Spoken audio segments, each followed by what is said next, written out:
Hi guys, how are you? I think you are fine and you are enjoying my lectures. So today I am going to discuss with you guys three things: the accounting process and closing entries and type of accounts. अच्छा guys, हमारे पास सबसे पहले चूंकि now we are a little bit familiar with accounting, so I want to discuss the accounting process in front of you guys so you can easily understand. So what is the process? First we will discuss only there is an input, then you have some procedures, and then there is output. That was a little bit, you can say, the simple application of the accounting or simple application in the management. So there were some inputs. तो आपके पास guys यहाँ पे input के तौर पे एक transaction आप जिसको वो प्रोसेस का फर्स्ट पार्ट है और प्रोसेस का एंडिंग पार्ट जो आपके पास है वो फाइनेंशियल स्टेटमेंट्स उसकी आउटपुट की फॉर्म में आपको नजर आ रहा होता है. तो अब हम उसको थोड़ा सा इन डिटेल डिस्कस करते हैं तो आपको थोड़ा सा क्लैरिटी हो कि हम इस प्रोसेस को अगर फॉलो कर रहे हैं तो what we want to produce, what is the objective of the accounting and what does mean by this, how they are going to produce the information in terms of output. So guys, accounting process के अंदर सबसे पहले तो पहला step है जो हमने last videos में किसी में किया गया कि आपके पास सबसे पहले आप आइडेंटिफाई करते हैं इंफॉर्मेशन को, जो भी ट्रांजैक्शन जो भी लेन देन हुआ उसको आइडेंटिफाई करते हैं कि हुआ क्या एक्चुअल. सेकंड स्टेप के अंदर आप क्या करते हैं, हमने वीडियोस में किया है कि journal, then you are going to include that information in the first step. आप क्या करते हैं उसको जर्नल के तौर पे, जिसमें आप आइडेंटिफाई करने के बाद आप आइडेंटिफाई कर किस चीज को आइडेंटिफाई करते हैं, आप अकाउंट्स को आइडेंटिफाई करते हैं कि which accounts are being affected. तो आप उन अकाउंट्स को आइडेंटिफाई करने के बाद आप इस स्टेप में जाते हैं और आप क्या करते हैं, आप उसको एज ए डेबिट और क्रेडिट के तौर पे कंसीडर करते हैं और उसको रिकॉर्ड करते हैं मैनुअली और सिस्टमैटिकली. तो आप उसको जर्नल में आप उस इंफॉर्मेशन को रिकॉर्ड करते हैं. That is the second phase of the accounting process. Third step के अंदर आप क्या कर रहे होते हैं, थर्ड स्टेप के अंदर आप लेजर बना रहे होते हैं जो हमने वीडियोस में बनाया कि आप उस इंफॉर्मेशन को उसके रिलेटिव अकाउंट में क्या कर रहे हैं, पोस्ट कर रहे हैं. That was the posting process, that was the journalizing process. जब आप आइडेंटिफिकेशन के बाद यहां तक पहुंचते हैं तो that process was journalizing, and यहां से यहां तक जब आप आते हैं गाइस तो आप क्या कर रहे होते हैं, आप उसको पोस्ट कर रहे होते हैं. हमने लास्ट लेक्चर में डिस्कस भी किया. फिर जब आप लेजर से अब यहां पे आप ये आइडेंटिफाई करना चाहते हैं कि आपने इंफॉर्मेशन को सही रिकॉर्ड किया या नहीं किया, तो आप क्या करेंगे, आप उसके लिए एक नया तरीका जो हमारा अकाउंटिंग सिस्टम बताता है कि आप इस तरह करें, ये वाला तरीका यूज करें. और ये तरीका क्या है, आप ट्रायल बैलेंस देख लें. अब ट्रायल बैलेंस के अंदर वो क्या करेगा, वो इसको चेक करेगा कि हमने डेबिट क्रेडिट जो किए हैं वो करेक्टली रिकॉर्ड किए हैं. अगर if the sum of the all debits are equal to the sum of the all credits, then it's mean you have correctly recorded until or unless you have any kind of human error or something like that. But I'm not going to disclose or I'm not going to discuss that thing. वो कुछ error हो सकते हैं, उन error की existence में maybe you have a trial और you have a balance, both side debit and credit, वो मिस्टेक्स हो सकती है, लेकिन हम उनको अभी डिस्कस नहीं करेंगे. उसके बाद क्या होता है गाइस, आपको एडजस्टमेंट कुछ जब आप अकाउंटिंग साइकिल को देखते हैं, एक ये 2000 आपके पास लेट्स सपोज 11 है और ये 2012 है, तो ये आपके पास पूरा एक फिस्कल ईयर है, एक अकाउंटिंग पीरियड है, एक टाइम पीरियड है, एक टाइम स्लॉट्स है. तो ये प्रोसेस जो जितना भी है ये यहां से स्टार्ट होता रहेगा और यहां पे एट द एंड 2012 पे जाके ये किस चीज को प्रोड्यूस करेगा, फाइनेंशियल स्टेटमेंट्स. जो हमारे पास पब्लिक लिस्टेड कंपनीज होती हैं वो क्वार्टरली भी इंफॉर्मेशन को प्रोड्यूस करते हैं फाइनेंशियल स्टेटमेंट्स को, because some people are really interested to observe the information quarterly because they have invested in that company. So that's why they are really interested to observe the performance, to observe the information, whatever the information is there, they will decide on behalf of that information whether it should be put from that company or not. So that is basically financial statements आ गए। तो आपके पास जब आप trial balance तक पहुंचते हैं तो फिर आप अकाउंटिंग पीरियड के एंड पे कुछ इंफॉर्मेशन गाइस ऐसी होती है कि आपको उसकी एडजस्टमेंट करनी पड़ती है। एडजस्टमेंट किस पॉइंट ऑफ व्यू से, कुछ अकाउंट्स इस तरह के होते हैं जिनकी इंफॉर्मेशन एक्स्ट्रा इंफॉर्मेशन दे दी जाती है, ठीक है। हम इस एडजस्टमेंट को, एडजस्टिंग एंट्रीज को हम एक सेपरेट लेक्चर के अंदर डिस्कस जरूर करेंगे वेरी सून। तो आपके पास एडजस्टमेंट करनी पड़ती है, एडजस्टेड इंफॉर्मेशन, फिर उसको आप एडजस्टमेंट करने के बाद आप फिर दोबारा एडजस्टेड ट्रायल बैलेंस बनाते हैं, ठीक है। तो एडजस्टेड ट्रायल बैलेंस के बाद दोबारा आप चेक करते हैं कि आपने एडजस्टमेंट सही तरीके से उसको रिकॉर्ड किया है कि नहीं किया। उसके बाद दोबारा ट्रायल बैलेंस, तो आप ये माइंड में रख लें कि आपके पास एडजस्टेड ट्रायल बैलेंस के बाद फिर आप क्या करते हैं, आप क्लोजिंग, आप जब साल के एंड से पहुंच जाते हैं, आप एडजस्टमेंट भी कर चुके हैं, अब आप क्या करेंगे, आप क्लोजिंग प्रोसेस भी, क्योंकि क्लोजिंग के बाद आप क्या प्रिपेयर कर रहे होते हैं, फाइनेंशियल स्टेटमेंट्स प्रिपेयर कर रहे होते हैं, तो आपने अकाउंट्स को क्लोज करना होता है, ठीक है। तो अब अकाउंट्स को अब यहां पे देखें, आपके पास क्लोजिंग के पॉइंट ऑफ व्यू से हमारे पास डिस्कशन है, ठीक है, आज के लेक्चर में। तो क्लोजिंग के पॉइंट ऑफ व्यू से ये कि आपको, हमारे पास दो किस्म के अकाउंट्स होते हैं। एक अकाउंट्स होते हैं, कुछ अकाउंट्स ऐसे होते हैं जिनको हम टेम्पररी अकाउंट्स कहते हैं, जिसको हम नॉमिनल अकाउंट्स भी कहते हैं, ठीक है। कुछ अकाउंट्स ऐसे होते हैं जो परमानेंट अकाउंट होते हैं, ठीक है। अब याद रख लें आप कि आपकी फाइनेंशियल स्टेटमेंट्स के अंदर जो बैलेंस शीट है हमने डिस्कस की थी, उसके अंदर सिर्फ और सिर्फ आपके पास परमानेंट अकाउंट जाते हैं, ठीक है। और जो आपकी इनकम स्टेटमेंट थी आपके पास, उसके अंदर सिर्फ और सिर्फ कौन से अकाउंट जाते हैं, टेम्पररी अकाउंट्स जाते हैं। तो आपको ये माइंड में रखना गाइस। तो आपके पास जब यहां पे फाइनेंशियल स्टेटमेंट्स आप प्रिपेयर करोगे, या दूसरे लफ्जों में यूं समझ लो, लेट्स सपोज यहां पे 2013 है, ये एक और अलग स्लॉट है, एक और टाइम पीरियड है गाइस।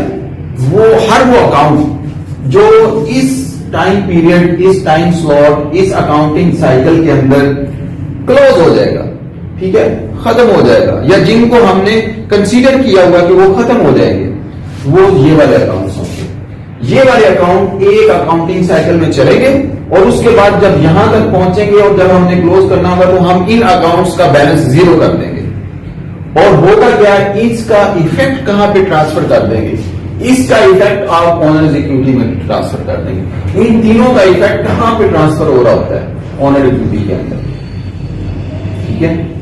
तो ये तीनों जो है ना वो इफेक्ट करते हैं ऑनर इक्विटी को। तो गाइस अगर इन तीनों का इफेक्ट अगर हम ट्रांसफर कर दें ऑनर इक्विटी में, तो there is no need to show these three accounts.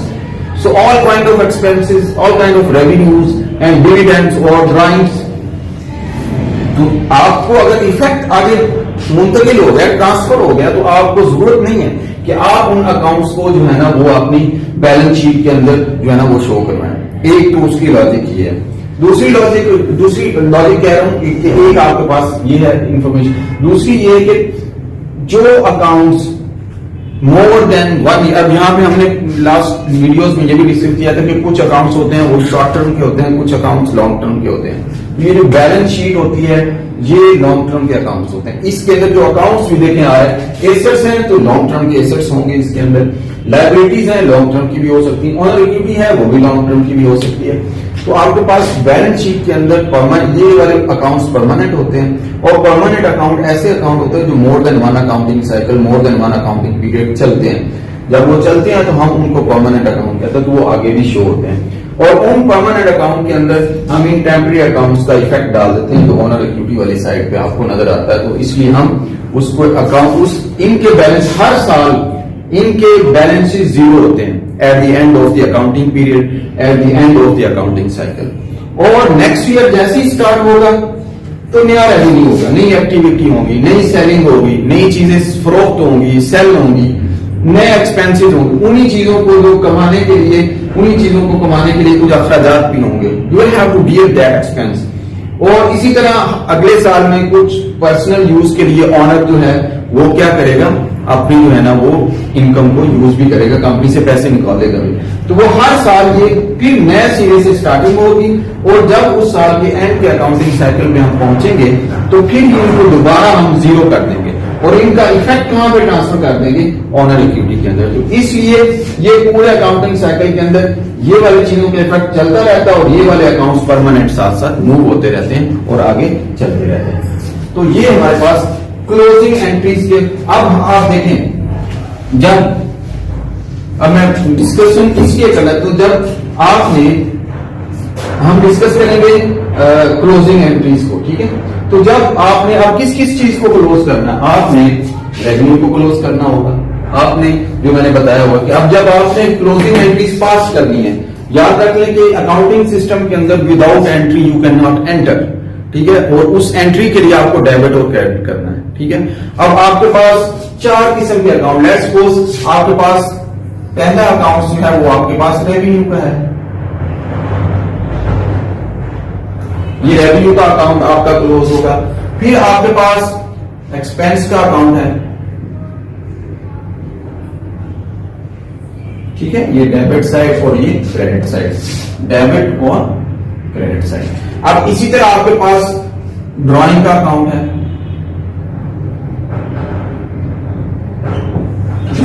Drawing का अकाउंट जो है वो भी क्लोज होगा। और उसके बाद ड्राइंग जब एक पर्सनल यूज के लिए एक बंदे का बिजनेस है या पार्टनरशिप है। डिविडेंड्स जब कंपनी स्टॉक होल्डर्स इक्विटी यानी स्टॉक्स को इश्यू करती है, तो उस वक्त जब वो अपनी इनकम का पोर्शन लोगों में तकसीम करती है तो उसको हम डिविडेंड का नाम देते हैं, ठीक है। जब पब्लिक लिस्टेड कंपनी होती है, पब्लिक लिस्टेड कंपनी के अंदर जब कंपनी अपनी कमाई अपनी अर्निंग का हिस्सा लोगों में जो जो उसके शेयर होल्डर्स हैं उनमें तकसीम करेगी तो उस अमाउंट को वो डिविडेंड कहते हैं, ठीक है। ये आपको माइंड में रखना। अब यहां पे आपको ये चीज इस चीज का पता चल गया, तो आप क्लोजिंग एंट्रीज पास करेंगे। क्लोजिंग एंट्रीज के लिए आपको सबसे पहले आपको टेम्पररी अकाउंट्स आपके पास यहाँ पे क्लोज होते हैं क्लोजिंग। तो आप रेवेन्यू को आप किस पे क्लोज करते हैं जी, आप एक नया अकाउंट बनाते हैं, क्लोजिंग के टाइम पे एक नया वर्चुअल अकाउंट बनता है, उसको इनकम समरी का नाम दिया जाता है।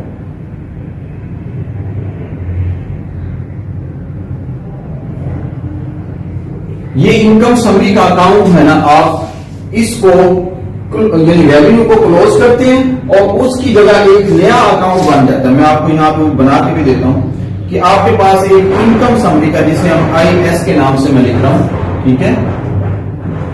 ये IS के नाम के यानी इनकम समरी का अकाउंट ये एक नया जनरेट होता है। अब यहां पे देखो गाइस, अब जब आप एंट्री पास करते हैं तो आपको जो नॉर्मल बैलेंस है रेवेन्यू का, नॉर्मल बैलेंस आपको किस साइड पे मिलेगा, आपको क्रेडिट साइड पे मिलेगा, ठीक है। तो आप क्या करोगे, आप क्लोज करोगे किसको, रेवेन्यू के अकाउंट को। तो आप क्लोजिंग एंट्री पास करोगे, ठीक है। क्लोजिंग एंट्री पास करने के बाद आप इसकी एंट्री भी मैं जो है ना आपको बताता हूं। आप क्लोजिंग एंट्री पास करने का आपको ये गाइस क्लियर होगा, तो मैं इसको क्लियर करने लगा।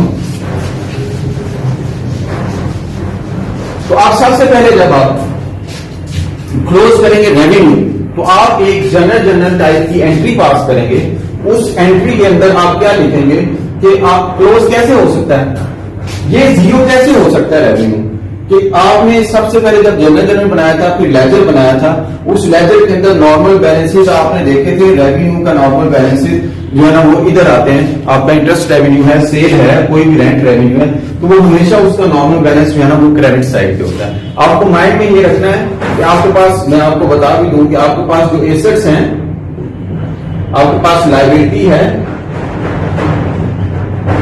आपके पास रेवेन्यू है, बल्कि एक्सपेंस, आपके पास रेवेन्यू, आपके पास ऑनर्स इक्विटी,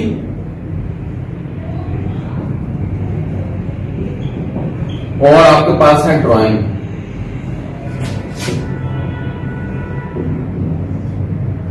आपके पास ड्राइंग है, ठीक है। आपके माइंड में इनका नॉर्मल बैलेंस आपको इन तीनों अकाउंट्स नेचर, जितने भी इन तीनों अकाउंट्स यानी इस नेचर के जितने भी अकाउंट्स आपके अकाउंटिंग सिस्टम में एंटर होंगे, तो नॉर्मली इनका बैलेंस आपको किस साइड पे नजर आएगा, डेबिट साइड पे नॉर्मली। लेकिन ये वाले जो अकाउंट्स हैं, इनका नॉर्मल बैलेंस आपको किस साइड पे नजर आएगा, क्रेडिट साइड पे। तो आपको माइंड में ये रख लेना है कि आपके एसेट्स, एक्सपेंस और ड्राइंग का नॉर्मल बैलेंस हमेशा किस साइड पे होता है, डेबिट साइड पे आता है नजर आपको। और लायबिलिटी, रेवेन्यू और ऑनर इक्विटी का नॉर्मल बैलेंस होना लेजर, किस इसका लेजर जो एंडिंग बैलेंस होगा, इसका नॉर्मल बैलेंस होगा या ब्रॉड डाउन जो बैलेंस होगा वो किस साइड पे नजर आएगा आपको, क्रेडिट साइड पे नजर आएगा। तो अब आपने इसको क्लोज करना है। तो सबसे पहले आप क्या करेंगे, आपको ये माइंड, अब देखें आप एक जनरल की तरह एक एंट्री पास करेंगे। सबसे पहला स्टेप है क्लोजिंग एंट्रीज के अंदर आप रेवेन्यू को क्लोज करते हैं। रेवेन्यू को क्लोज किस में करना है, आपने आर्टिफिशियली एक नया वर्चुअल एक नया अकाउंट बनाना है जिसका नाम है इनकम समरी का एक नया अकाउंट बनेगा, उसमें आप इसको फॉरवर्ड कर देंगे, मूव कर। अगर जब इसको यहां से यहां पे ट्रांसफर करना है तो रेवेन्यू किधर चला जाएगा, रेवेन्यू आपका चला जाएगा किसमें, इनकम समरी। ठीक है, इसका जब ये यहां पे चला जाएगा तो ये अकाउंट फिर हमें नजर नहीं आना चाहिए क्योंकि इसका इफेक्ट हमने ट्रांसफर कर दिया इनकम समरी में। प्रोसीजर है, तो आप इसको जब ट्रांसफर करेंगे तो अब आप रिवर्स एंट्री करेंगे। रिवर्स एंट्री कैसे करेंगे कि आप उतना ही रेवेन्यू इधर लेके आएंगे, यानी रेवेन्यू क्रेडिट साइड पे आपको बैलेंस नजर आ रहा है तो अब आप क्या करेंगे, रेवेन्यू के डेबिट साइड पे इतनी ही अमाउंट, जितनी अमाउंट इधर नजर आ रही है उतनी ही अमाउंट इधर लिखेंगे तो ये इक्वल हो जाएगा और इसको आगे। अब दूसरी आपने माइंड में ये रखनी है कि रेवेन्यू चूंकि क्रेडिट साइड पे है तो इसमें जब ट्रांसफर हो रहा है तो इसकी प्लेस चेंज नहीं होनी, इसकी पोजीशन क्रेडिट साइड पे ही है। तो जब ये इनकम समरी में भी जाएगा तो ये क्रेडिट साइड पे ही जाएगा, ये आपका डेबिट साइड पे नहीं जाएगा जब ये आगे ट्रांसफर। तो इसकी अपनी पोजीशन चेंज नहीं होगी लेकिन अकाउंट चेंज हो जाएगा। इस नाम से ये यूं समझ लो कि हमने अकाउंट का नया नाम रख दिया जिसका नाम है इनकम समरी अकाउंट। तो आप उसको वहां से यहां ट्रांसफर कर दें। अब उसको ट्रांसफर कैसे करेंगे, आप देखें आप एंट्री कैसे होगी। सबसे पहले तो आप क्या करेंगे, रेवेन्यू को अब डेट जैसे आपने लिखी है वो सेम आपके पास प्रोसीजर वही होगा। डेट आ गई, आपके पास टाइटल आ गया, ठीक है गाइस, आपके पास टाइटल, डेट्स और यहाँ पे वो लेजर फोलियो जो हम पढ़ रहे थे। फिर इसी तरह यहाँ पे डेबिट और क्रेडिट आपके पास ये सिंपल चीज आ जाएगी। अब आपके पास सबसे पहले आपने रेवेन्यू को क्लोज करना है। तो रेवेन्यू यहाँ पे डेट वगैरह जो भी आप देख लीजिएगा, जिसको मैं आपको फॉर्मेट बता रहा हूं। तो आप इसके रेवेन्यू को क्लोज कैसे करेंगे, सबसे पहले स्टेप के अंदर आपने रेवेन्यू को डेबिट करना है इतनी अमाउंट से। यहां पे देखिए यहाँ आपको ट्रिपल एक्स नजर आ रहा है तो आप यहाँ पे एक्स एक्स एंड एक्स आप इस नाम से इसको क्या कर देंगे, रेवेन्यू को डेबिट कर देंगे। ठीक है, अब उसके बेस हमने क्रेडिट भी करना है। अब क्रेडिट किसको करेंगे, हम इनकम समरी को क्रेडिट कर देंगे। मैंने आपको याद रखने बताया था कि रेवेन्यू में ट्रांसफर हो जाना किस साइड पे, इनकम समरी। रेवेन्यू किस साइड पे पड़ा हुआ, क्रेडिट साइड पे। तो इनकम समरी यानी रेवेन्यू का नया नेम बन गया इनकम समरी। तो इनकम समरी के क्रेडिट साइड पे इतनी ही अमाउंट नजर आनी चाहिए। तो अब यहां पे आप क्या करेंगे, एक इनकम समरी से नया अकाउंट बनाएंगे और उसको क्या कर देंगे, उतनी ही अमाउंट से क्या कर देंगे, आप क्रेडिट कर देंगे। अब देखिए हुआ क्या है कि ये एक्स अब यहां पे देखिए रेवेन्यू को जब हमने देखिए रेवेन्यू को देखा, रेवेन्यू क्या हो रहा है, डेबिट हो रहा है। तो आप डेबिट साइड पे इसको इतने ही टाइम्स लिखेंगे। तो आप देखिए दोनों साइड्स जब क्रेडिट और जो आपके पास डेबिट है वो दोनों साइड इक्वल नजर आ रही है लेजर के अंदर, तो ये अकाउंट का जो बैलेंस है ना वो जीरो हो जाएगा। तो ये जीरो हो जाएगा, इस तरीके से ये आप क्या हो जाएगा, नील हो जाएगा, खत्म हो जाएगा, क्योंकि आपका जो दोनों साइड्स हैं वो इक्वल हैं, क्रेडिट साइड और डेबिट साइड। जब आपने क्लोजिंग करनी है उतनी ही अमाउंट से आपने उसको इनकम समझी। अब इसका इफेक्ट क्या होगा, अब ये वाली अमाउंट यहां से निकली, निकलते निकलते निकलते किस साइड पे आ गई, वो इनकम समरी के क्रेडिट साइड पे। अब ये यहां पे ट्रांसफर हो, ठीक है। अब यहां पे ये जब ट्रांसफर हुई उसके क्रेडिट साइड पे, तो अब आपको एक चीज का पता चल गया कि आपने किसको क्लोज कर दिया, रेवेन्यू को क्लोज कर दिया।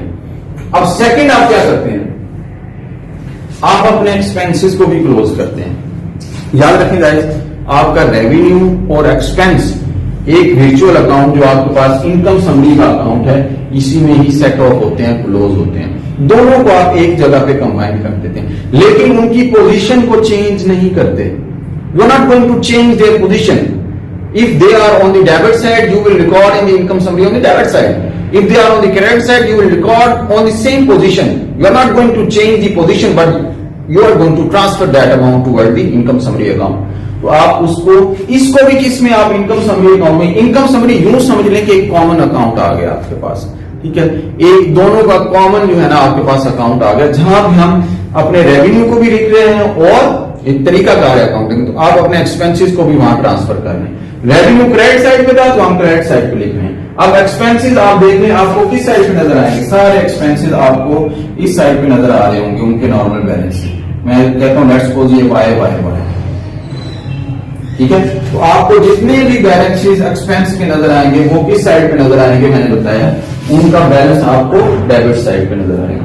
तो अब जब आपने इसको ट्रांसफर भी करना है, याद रखें, तो इसको इनकम समरी के डेबिट साइड पे ही ट्रांसफर करना, you are not going to change their position, so they lie और they exist on the debit side, so income summary में भी वो डेबिट साइड पे ही जाएंगे। तो आप इसको भी इनकम समरी के अंदर क्लोज कर देते हैं। सो उसके लिए एंट्री आपको, ये आपको फर्स्ट एंट्री है आपकी जो आपने अभी की है, ठीक है। अब सेकंड एंट्री आप एक्सपेंस को क्लोज करने जा रहे हैं। तो how you are going to close the expense, तो आप एक्सपेंस के क्रेडिट साइड पे उतनी ही अमाउंट क्या कर देंगे, क्रेडिट करेंगे एक्सपेंस को, तब जाके ये क्लोज होंगे। तो आप उसके लिए आप एक्सपेंस को क्रेडिट करना पड़ेगा, तो फिर उतनी अमाउंट से डेबिट क्या चीज होगी, आपको इनकम समरी को उतनी अमाउंट से डेबिट करना पड़ेगा। तो ये आपके पास गया सेकंड। तो अब इनकम समरी को आप क्या कर देंगे, डेबिट उतनी ही अमाउंट से, कितनी अमाउंट है, वाई वाई एंड वाई। और उसके अगेंस्ट एक्सपेंसेस, जैसे रेंट एक्सपेंस है आपके पास, यूटिलिटी एक्सपेंस है आपके पास, टेलीफोन एक्सपेंस है आपके पास, इलेक्ट्रिसिटी एक्सपेंस है आपके पास, मार्केटिंग एक्सपेंस है, डिस्ट्रीब्यूशन एक्सपेंस है आपके पास, there are a lot of expenses there. So all I'm just talking in general कि आपके पास जितने टाइप्स के भी एक्सपेंस हैं उनका जनरल बैलेंस आपको मिलेगा, नॉर्मल बैलेंस आपको डेबिट साइड पे। So now you are going to close those all kind of expenses. तो मैं जनरल लिख रहा हूं यहां पे, आप उस एक्सपेंस को क्या कर देंगे, यानी कोई भी किसी किस्म के भी एक्सपेंसेस है तो आप उन सारे एक्सपेंसेस को आप क्लोज करेंगे इस तरीके से। सेकंड स्टेप के अंदर उतनी ही अमाउंट से आप क्या कर रहे हैं, आप यहां पे बेशक ब्रीफली एक्सप्लेन भी दे दें, यहाँ पे ब्रीफली स्टेटमेंट दे दें, यहाँ पे एक्सपेंसेस अकाउंट को क्लोज करने जा रहे हैं या रेवेन्यू। तो अब ये देखें, अब इनकम समरी के, अब देखें सेकंड, पहले देखें आप एक्सपेंस किस साइड पे, आप क्रेडिट साइड पे, यानी अकाउंट कौन सा है, एक्सपेंस का अकाउंट है। तो आपने वाई वाई वाई आपने इस साइड पे किया, तो आपने जब देखा दोनों साइड्स इक्वल है तो ये भी क्लोज हो गया, ठीक है। आप उसके अगेंस्ट आप देखें इनकम समरी डेबिट हो गई, कितनी अमाउंट से, वाई वाई वाई से, तो आप वाई वाई एंड वाई। अब देखें जो आपका एक्सपेंस है वो किस साइड पे नजर आ रहा है, एक्सपेंस के अकाउंट में, डेबिट साइड पे, और जब उसको हमने ट्रांसफर किया इनकम समरी के अकाउंट में तो फिर भी वो आपको किस साइड पे नजर आ रहा है, वो आपको उसी साइड पे नजर आ रहा है जिस साइड पे वो पहले पड़ा हुआ था। आप देखें अब हमने सिर्फ उसकी पोजीशन चेंज की। अब यहां पे देखिए, अब ये कुछ अमाउंट होगी, आपकी कमाई कुछ हुई होगी और आपके अखराजात कुछ हुए होंगे। तो थर्ड स्टेप के अंदर you are going to income summary, you are going to close income summary account. आप इनकम समरी जो आपने एक अकाउंट बनाया था वर्चुअली आर्टिफिशियली टेम्पररी अकाउंट्स, आप इसको भी क्लोज कर देंगे, किसमें, आप इसको भी क्लोज कर देंगे किसमें, ऑनर इक्विटी के अकाउंट में, ऑनर इक्विटी के अकाउंट में कर देंगे, या फिर आप इसको रिटेन अर्निंग भी जिसको हम कहते हैं, वो भी ऑनर इक्विटी के एक अकाउंट का एक नाम है, हम उसमें जाके इसको, अब आपके पास हुआ क्या एक्चुअली, आपने इतनी कमाई की जो रेवेन्यू था आपने यहाँ पे देखा, और आपके इतने अखराजात जो एक्सपेंसेस थे, आप दोनों को एक जगह पे इकट्ठे कर दें और आपको लेट्स सपोज, अब मैं कहता हूं कि आपकी कमाई अगर लेट्स सपोज भी 12 मिलियन हो सकती है, 12 बिलियन, 12 ट्रिलियन हो सकती है, 12 यानी, और आप फिर लेट्स सपोज मैं कहता हूं अखराजात हुए 10 बिलियन, 10 मिलियन, लेट्स सपोज मैं कहता हूं बिलियन में हुई, 12 बिलियन आपकी अर्निंग हुई और 10 बिलियन आपकी क्या हुई, यानी एक्सपेंसेस हुए। तो आप देखें कौन सी साइड बिगर है, 12 माइनस 10, तो आपकी बिगर साइड कौन सी है, आपकी यानी कमाई वाली साइड। तो आपको फिर भी जब आप अपने कमाई में से अपने अखराजात निकालते हैं, यानी रेवेन्यू और एक्सपेंस को जब सेट ऑफ करते हैं, तो आपके पास बाकी कितना बच जाता है, 2 बिलियन की अमाउंट बच जाती है। ये 2 बिलियन आपकी जो है ना वो एक इनकम है। अब थर्ड स्टेप के अंदर इतना आपको नॉर्मल बैलेंस या एंडिंग बैलेंस आपको इनकम समरी का नजर आ रहा है। So now what would you do in the next step, you are going to close the income summary account in the third step. Third step के अंदर आप इनकम समरी के अकाउंट को क्या करेंगे, उसको भी क्लोज कर देंगे। ठीक है, अब इनकम समरी का अकाउंट को कैसे क्लोज करेंगे, इसका बैलेंस आपको किधर नजर आ रहा है, क्रेडिट साइड पे। तो इतना ही बैलेंस आप इसके डेबिट साइड पे लिखेंगे और इसको आगे ट्रांसफर किस में कर देंगे, मैंने आपको बताया ऑनर इक्विटी के अकाउंट में, या अगर रिटेन अर्निंग का अकाउंट है, दोनों अकाउंट्स में, दोनों एक ही जो है ना वो एक ही under the umbrella of stock holder equity या ऑनर इक्विटी ही आते हैं। तो आप कैपिटल का अकाउंट भी अगर सिंगल पर्सन है, अगर स्टॉक होल्डर इक्विटी या यानी अगर पब्लिक लिस्टेड कंपनी है, लिस्टेड कंपनी है, तो वो ये रिटेन अर्निंग का एक अलग अकाउंट बनाती है। उस वो होता ऑनर इक्विटी का पार्ट ही है, लेकिन उसका एक अलग अकाउंट बना होता है रिटेन अर्निंग के नाम से। तो आप उसमें उसको ट्रांसफर कर देते हैं। आप देखें वो कैसे ट्रांसफर करते हैं आप थर्ड स्टेप के अंदर। अब आपके पास ये 2 बिलियन की आपके पास अर्निंग है, प्योर अर्निंग है, जिसमें से आपने सारे अखराजात निकाल दिए हैं और इनकम समरी के पास जो है ना वो अब आपको पता चल गया। अब इसको आप सेट ऑफ करेंगे, खत्म करेंगे और इसको ट्रांसफर करेंगे किसमें, ऑनर इक्विटी के अकाउंट में। तो आप कैसे ट्रांसफर करेंगे, आप इतनी ही अमाउंट आप क्या करेंगे इस साइड पे जो है ना वो, मैं लेट्स सपोज ये कह रहा हूं ये अमाउंट है, मैं कहता हूं ये अमाउंट है जेड और जेड, और मैंने इसको कंसीडर किया था 2 बिलियन। तो ये जेड अमाउंट जो है आपके पास फुल जेड, ये आप ट्रांसफर हो जाएगी इसमें ऑनर इक्विटी के अकाउंट में। तो ऑनर इक्विटी का अकाउंट लेट्स सपोज मेरे पास एक पहले से ही पड़ा हुआ है यहाँ पे।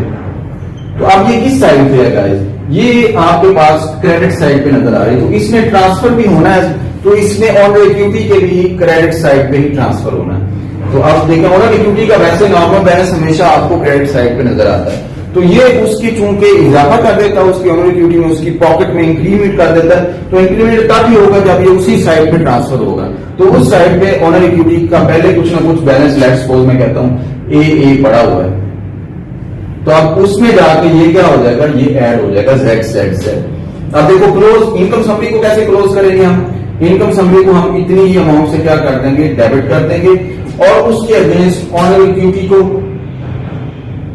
या आपके पास अगर रिटेन अर्निंग का अकाउंट यूज हो रहा है तो आप रिटेन अर्निंग को क्या कर देंगे, क्रेडिट कर देंगे कितनी अमाउंट से, जेड और जेड और जेड। अब देखिए इनकम समरी का ये डेबिट साइड पे जेड आपको नजर आ रहा है, तो ये देखिए यहाँ पे जेड और जेड। अब दोनों साइड पे आप देखिए इक्वल है, या यूं समझे कि यहाँ पे 2 बिलियन इधर भी हमने डेबिट कर दिए। तो अब ये क्या हो जाएगा, ये 0 हो जाएगा, ये भी 0 हो चुका है, ये भी 0 और ये भी 0 हो चुका है।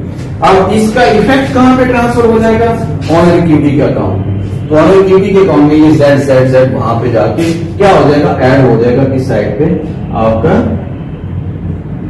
अब देखिए उधर के ये जेड इधर भी क्रेडिट पड़ा हुआ था और यहाँ पे भी क्रेडिट साइड पे ही जाके जो पहले कोई ऑनर इक्विटी, अब एक ही साइड पे चीजें पड़ी हो तो आपस में ऐड हो जाती है। तो ये इस ट्रिपल ए के अंदर ये क्या हो जाएगा, ये दोनों प्लस हो जाएंगे। जब प्लस होंगे तो कोई नई आपको आपकी पॉकेट में ऑनर इक्विटी का जो अकाउंट है उसमें नया यानी आपको इजाफा नजर आ रहा होगा या उसमें लॉस होगा, जो भी मामला होंगे। तो ये था आपके पास थर्ड स्टेप।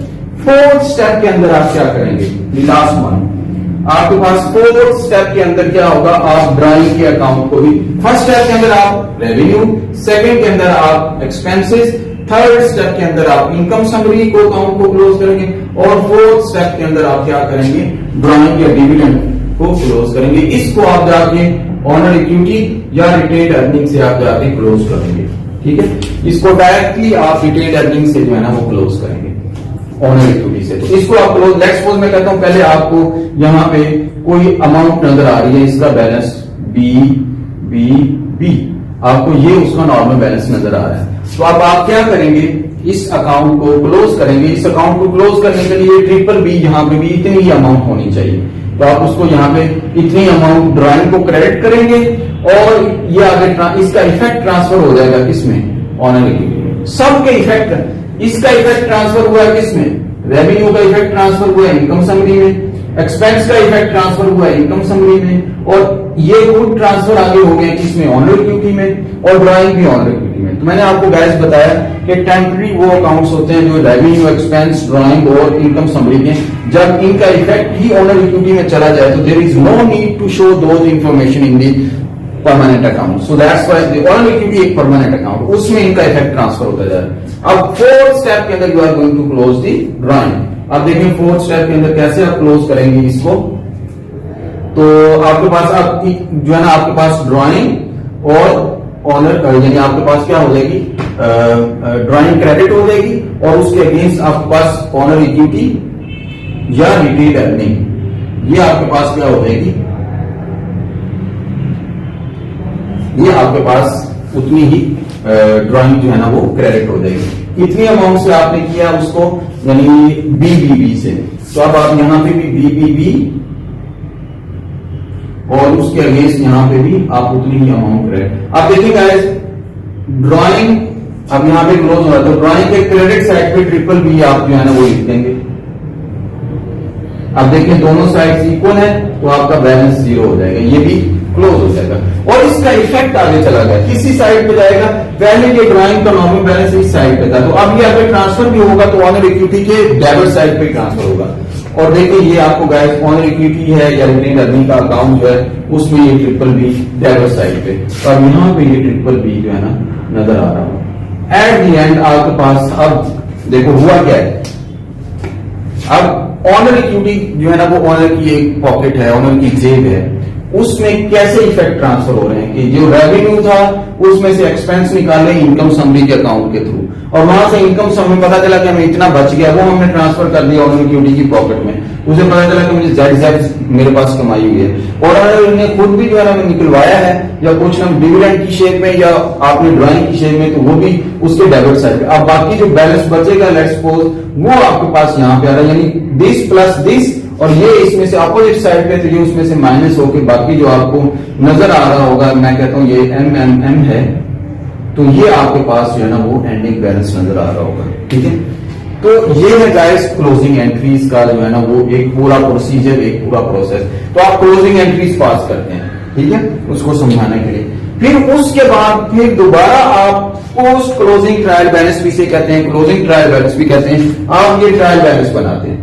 ट्रायल बैलेंस बनाने के बाद आपका जो ट्रायल बैलेंस होता है वो होता है एक्चुअली क्या है, वही आपका जो है ना वो फाइनल सोल्यूशन होता है। लेकिन अब फिर आप उसको प्रॉपर एक फॉर्मेट जो फाइनेंशियल स्टेटमेंट्स का है उसकी फॉर्मेट के अंदर आप उसको शो करवाते हैं जो हमारी आउटपुट होती है। तो गाइस हमने अभी जो नेक्स्ट लेक्चर के अंदर हमने इस पूरे प्रोसेस को करना है एक अकाउंटिंग पीरियड को सामने रखते हुए, एक साल को या एक फिजिकल ईयर को, लेकिन हम एडजस्टमेंट उसमें अभी नहीं डिस्कस करेंगे।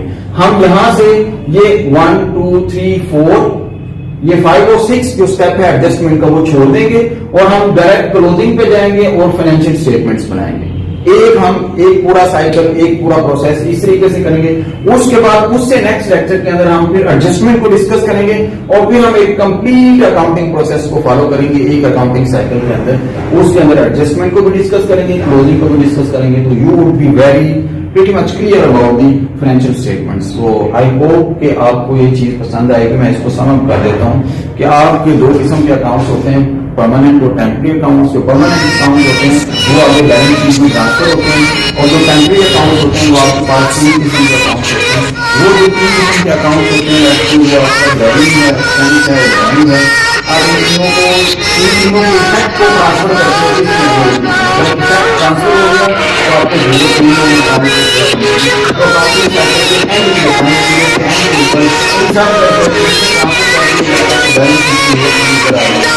और ये चीजें जो है ना ये इनकम स्टेटमेंट में नजर आती है, लेकिन आपको बैलेंस शीट में नजर नहीं आते।